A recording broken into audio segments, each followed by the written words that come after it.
Perusahaan yang mampu menghasilkan keuntungan yang besar tentu aja harus jadi salah satu kriteria kalau kita mau milih saham perusahaan. Ada satu rasio keuangan yang penting banget, namanya Return on Equity, atau bisa kita singkat menjadi ROE. Kenapa penting? Karena dengan mengetahui ROE, kita jadi tahu suatu perusahaan ini bagus atau enggak, keuntungan yang dihasilkan besar atau enggak. Di video kali ini, gue akan jelasin tentang ROE, tapi seperti biasa, gue akan menceritakan konsepnya terlebih dahulu. Kalau ada dua usaha yang sama, jualannya sama, di negara yang sama, pembelinya sama, misalnya usaha bakso A dan bakso B. Setelah setahun berjualan, ternyata dihitung-hitung untung bersih usaha bakso A itu 10 juta rupiah. Sedangkan untung bersih usaha bakso B adalah 12 juta rupiah. Mana yang lebih besar hasilnya? Secara jumlah rupiahnya, ya besaran untung bersih dari bakso B dong. Tapi, kita kan nggak tahu modal awalnya berapa. Modal bersihnya berapa. Contohnya gini. Misalnya bakso A, ternyata di awal tahun itu modal bersihnya adalah 100 juta rupiah untuk menjalankan bisnis bakso tersebut. Sedangkan di sisi lain, bakso B, modal bersih awalnya adalah 150 juta rupiah. Coba sekarang kita buat tabel sederhana. Bakso A menghasilkan 10 juta, modal bersihnya 100 juta. Bakso B menghasilkan 12 juta, modal bersihnya 150 juta. Setelah setahun, dengan modal awal 100 juta, bakso A dapat uang 10 juta bersih. Yang artinya, bakso A mampu meningkatkan 10% dari modal awalnya. Karena 10 dari 100 adalah 10%. Sedangkan bakso B dapat uang 12 juta bersih. Dari modal awalnya 150 juta. Artinya, bakso B mampu meningkatkan kekayaannya sebesar 8% dari modal awalnya. Kenapa 8%? Karena 12 dari 150 adalah 8%. Gue ulangi lagi ya. Artinya, dengan modal 150 juta, bakso B mampu menghasilkan 12 juta rupiah. Sampai sini mengerti? Ini perhitungan yang sederhana banget. Berarti gimana nih? Lebih besar untung yang dihasilkan oleh bakso A atau bakso B? Ternyata setelah dipersenkan keuntungannya, lebih besar yang dihasilkan oleh bakso A. Padahal nilainya 2 juta rupiah lebih kecil ya dibandingkan dengan usaha bakso B. Begitulah yang dimaksud dengan return on equity. Atau bahasa Indonesianya, laba dibandingkan dengan ekuitas. Tadi kan kita ngomongin terus tuh, modal bersih. Kalau lo inget, modal bersih adalah ekuitas. Dan laba adalah ya keuntungan bersih yang mampu dihasilkan oleh sebuah perusahaan. Jadi kalau lu besok ditanya sama orang, ada dua usaha yang sama bidangnya. Satu menghasilkan laba bersih 1 triliun, yang satu lagi menghasilkan laba bersih 10 juta rupiah. Lebih jago perusahaan yang mana dalam menghasilkan laba? Pertanyaan yang harus lu ajukan adalah, berapa modal bersihnya?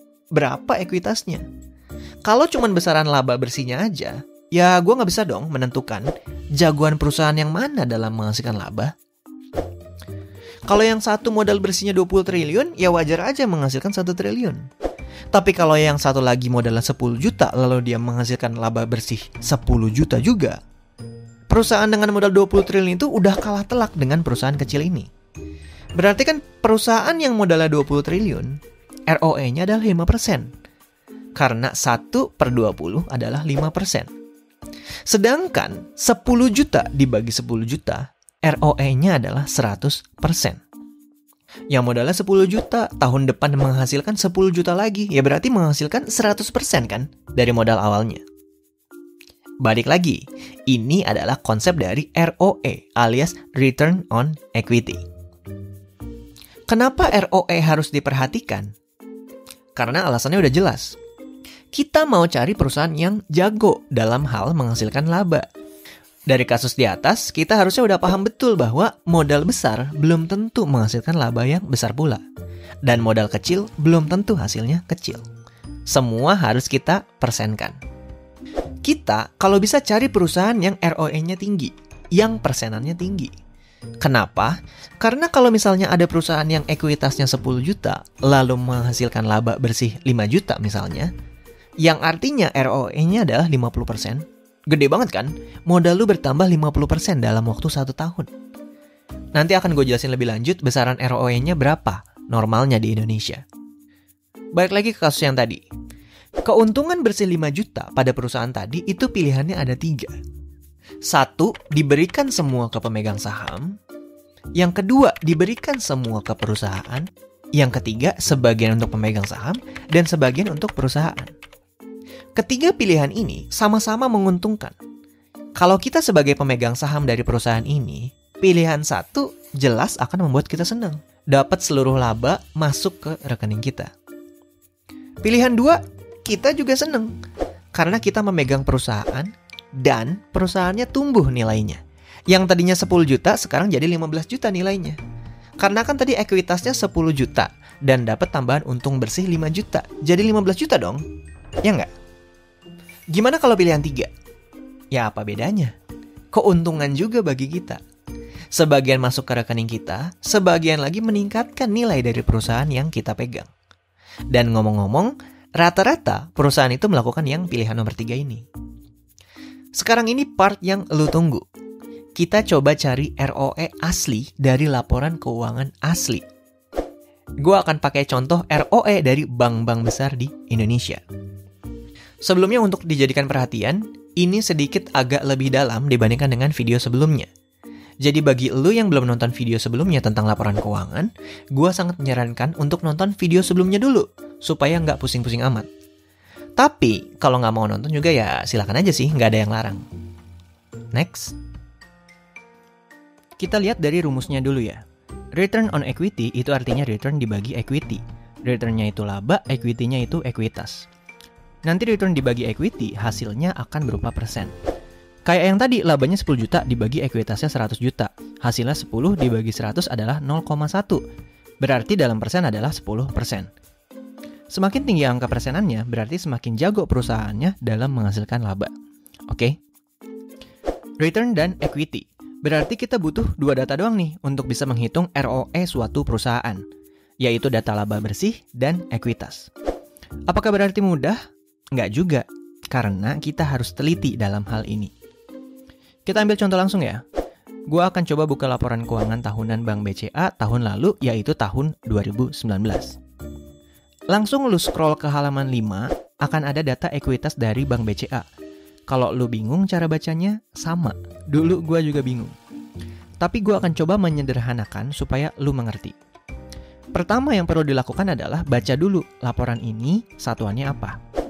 Ternyata laporan ini dinyatakan dalam jutaan rupiah.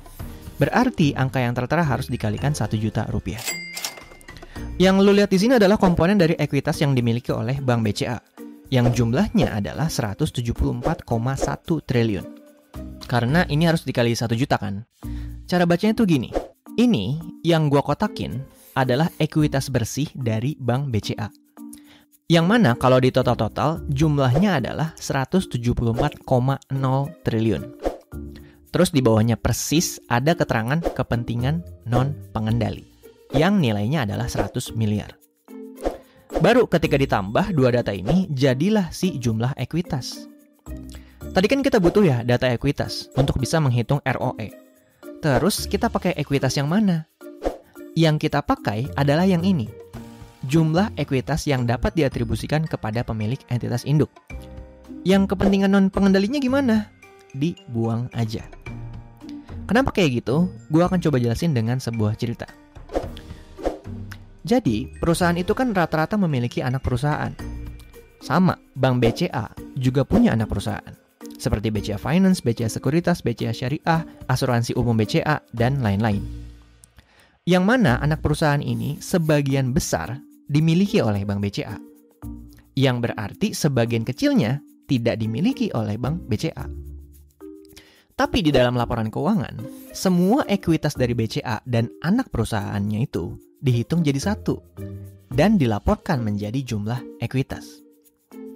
Tapi lu harus ingat di sini bahwa ada sebagian kecil dari anak perusahaan Bank BCA yang bukan milik Bank BCA. Makanya timbullah keterangan tambahan berupa kepentingan non-pengendali, yang dalam hal ini besarannya 100,2 miliar. Berarti yang harus kita ambil datanya untuk dimasukkan ke dalam rumus ROE adalah ekuitas yang ini, yang dapat diatribusikan kepada pemilik entitas induk.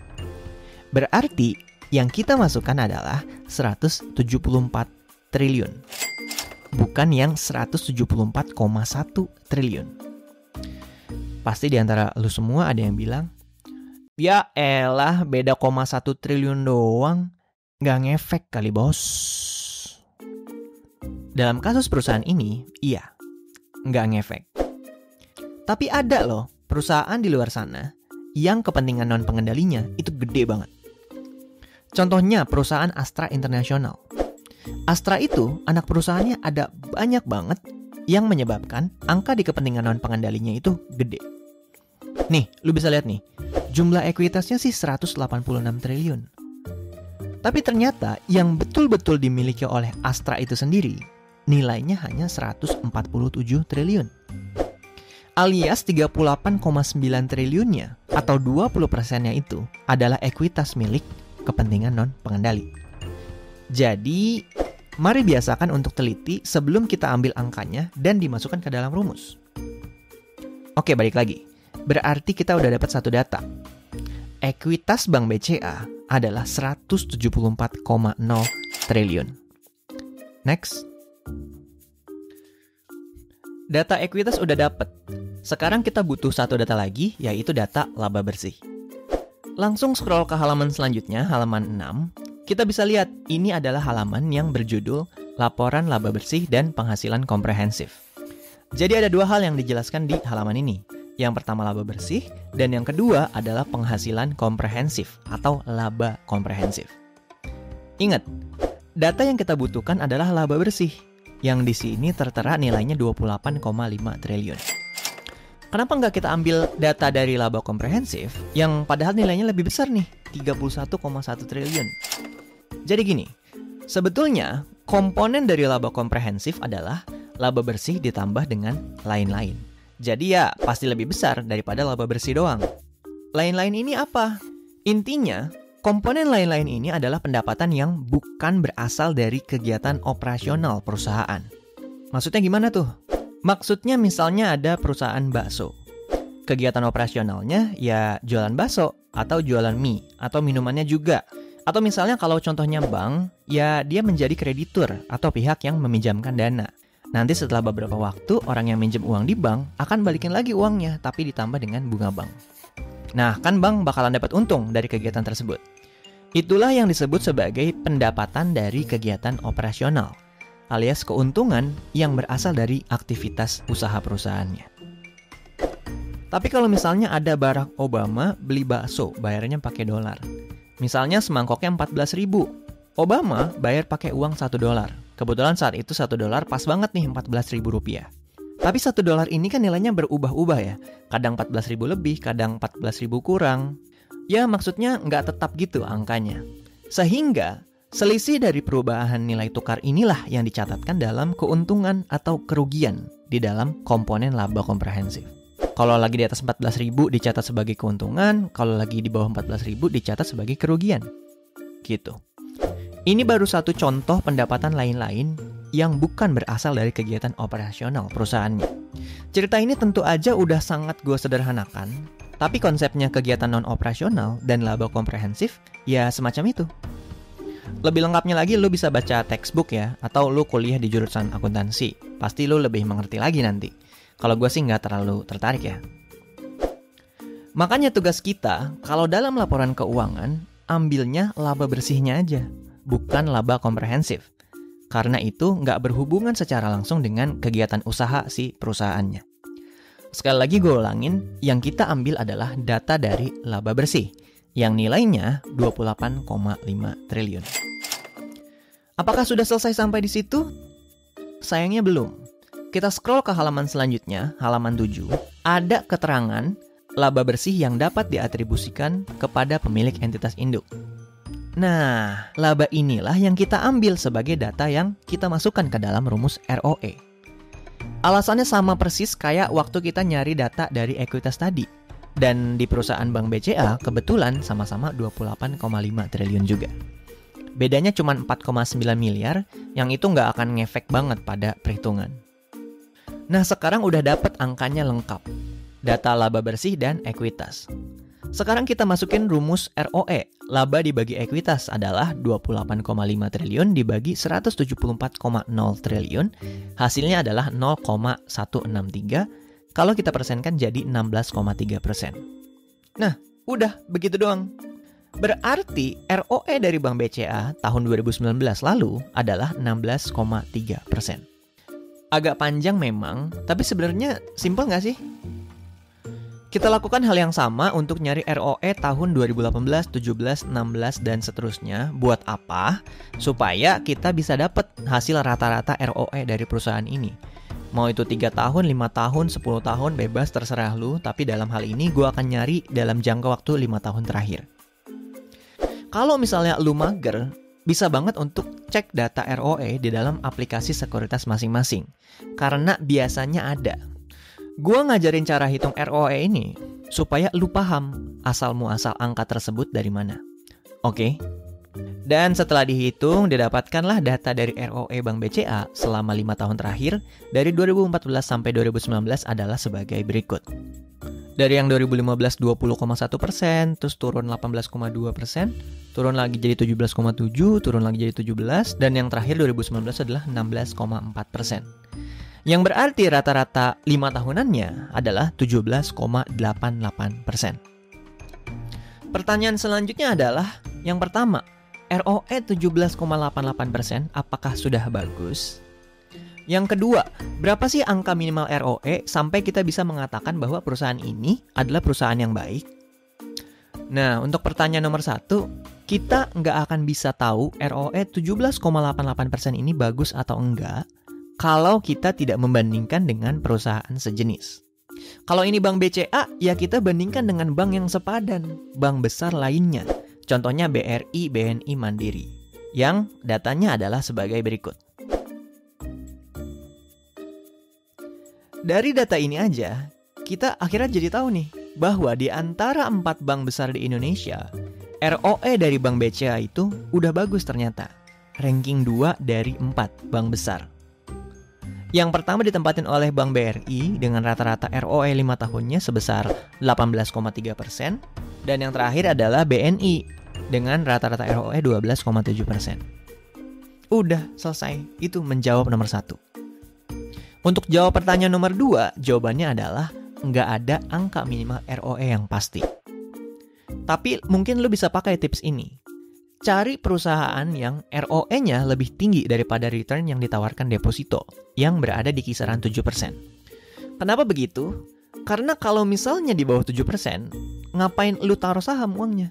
Mending taruh aja di deposito. Ya nggak? Kecil lagi resikonya untuk gagal bayar. Kalau lu taruh di deposito 10 juta, udah pasti tahun depan akan menjadi 10,7 juta. Kalau ada perusahaan ROE-nya di bawah 7%, mendingan cari yang lain atau mendingan lu pilih deposito. Ya, lu harus cari yang lebih besar. Sebagai angka acuan yang gua pakai adalah di atas 15% untuk ROE. Banyak buku juga menyarankan untuk di atas 15%. Tapi itu semua balik lagi kepada lu sendiri mau nentuin batas bawahnya berapa. Ngomong-ngomong, punya kriteria minimal ROE aja udah sangat bagus. Karena gue banyak banget ngeliat orang berlomba-lomba untuk beli saham, tapi cuman karena ngeliatin orang lain doang beli apaan. Atau ikutan beli karena nama saham tersebut di-post di Instagram seorang influencer. Kita disuruh beli tapi kita nggak tahu jualnya kapan. Kita juga nggak pernah tahu apakah sebenarnya dia udah beli duluan sebelumnya. Sehingga pas kita semua disuruh beli, dia bisa ngejualnya dengan harga yang lebih tinggi. Kita nggak pernah tahu. Jadi, alangkah lebih bijaknya, semua keputusan investasi kita itu ada di tangan kita sendiri. Atau serahkan kepada manajer investasi yang kita percaya. Jangan berlaku konyol, karena dapetin uang gak semudah itu. Masa sih lu mau gambling mempercayakan nasib lu kepada suatu post di Instagram? Atau ngikutin omongan-omongan orang yang lu gak tahu dia siapa, di grup Telegram misalnya? Ya tapi kalau misalnya lu tetap mau ikutin, silahkan aja. Nggak ada yang melarang. Gua rasa cukup videonya. Gue seneng banget karena ada lumayan banyak komentar yang ngasih gue ide untuk bikin video A lah, B lah, C, dan lain-lain. Gue selalu berusaha untuk merespon semua komentar dan membuat video yang memang banyak di request. Jadi silahkan bagi lu yang punya ide, gue harus bahas apa selanjutnya, bisa tulis di kolom komentar. Dan yang terakhir gue butuh bantuan lu semua untuk like, share, dan subscribe, supaya channel ini makin berkembang lebih besar lagi. Terima kasih udah nonton video ini sampai habis. Pesan gue tetap dari dulu. Jangan malu untuk belajar saham dari nol.